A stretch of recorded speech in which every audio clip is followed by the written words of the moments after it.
вече можеш да подкрепиш YouTube канала на Българска история.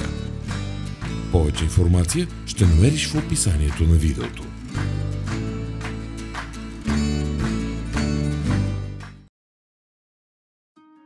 Малцина са обръщали внимание на изображението върху банкнотата от 5 лева, на което се вижда млад мъж с високо чело и фини черти. Той се ражда през 1897 година в семейството на овчар край Казанлък. Не се знае много за неговото детство. Вероятно, през 1911 година Милев постъпва в Казанлъшкото педагогическо училище. Първите му запазени художествени опити са от 1915 година, но той още не е решил кое му е по-любимото – поезията или рисуването.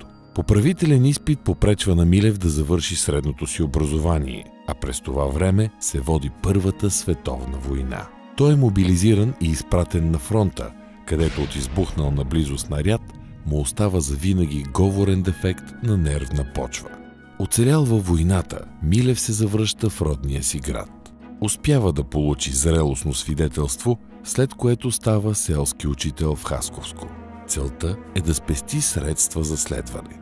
Ужасно беден, той не може да си позволи истински обувки, а ходи с дървени налъми.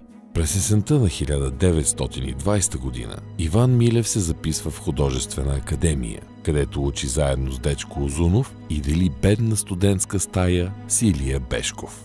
За да се издържа, рисува корици за книги.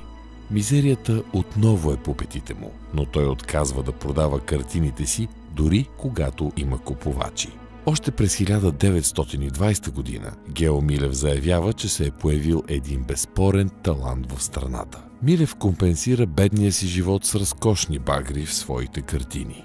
Това, което не може да постигне в реалността, той пресъздава в своите творби. Нарочно отбягва в картините си триизмерността, бяга от всякакъв академизъм.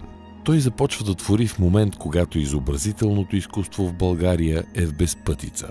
Бракувани са всички стари традиции, търси се обновяване по европейски маниер, без да е ясно как. Милев успява да бъде новатор, но да не забрави и старото. Той се насочва към родни сюжети и реди образи от живота и миналото на българския народ. Овчари, жатвари, гайдари, невести, майки с ореоли на светици. Всеки българин в онези дни би казал, че неговите картини са му близки и родни. Обича да рисува старинни поверия и обреди, но предпочита печалните сред тях. По думите на Анна Каменова, всяка Милева картина е една народна песен. Нерадостна песен, какъвто е животът на нашия народ. Не случайно той има няколко картини, посветени на задушница. Наричат Милев най-българският от всички нови български художници. Въпросите на духа го вълнуват, а времето е тревожно.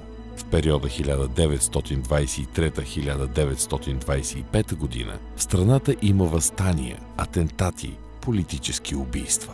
През 1925 година Иван Милев се дипломира, а същата година получава държавна награда за композицията си «Крали Марко».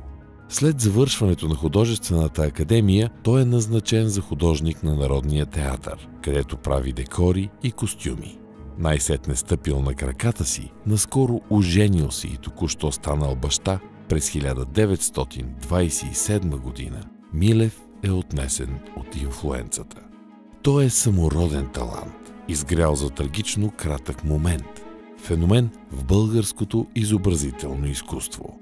Милев е повече поет, който претворява на картина своите блянове и видения. Умрял преди напълно да разгъне потенциала си, Чавдар Мутафов споделя за него. И ако се помисли какво би могъл да даде Иван Милев след 10 или 20 години.